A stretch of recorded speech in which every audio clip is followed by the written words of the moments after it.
Aiming to strengthen the transport capability of the three services, the government has issued two separate requests for information, RFI, for the procurement of about 5,000 lorries for three forces and 2,500 trucks for the Indian Army to be operated in hills, high altitude, cross-country and desert terrain.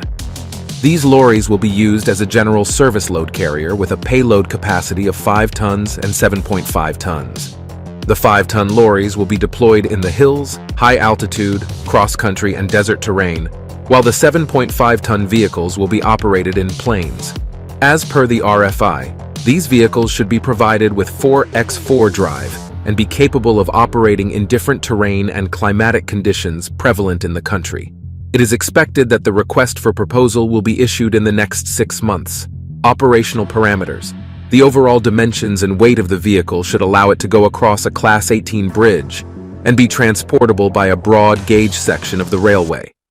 It should have a facility for easy and quick conversion to flatbed configuration by removal of side walls, superstructure, and tailboard.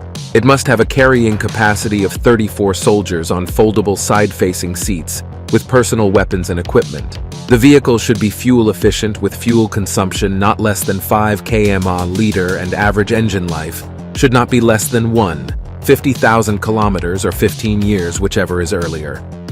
2,500 trucks for the Indian Army. In a separate RFI, the Army is intending to procure around 2,500 trucks to be used as a general service load carrier with a payload capacity of 2.5 tons in hills, high altitude, cross-country, plains, and desert terrain, and different climatic conditions as prevalent in the country.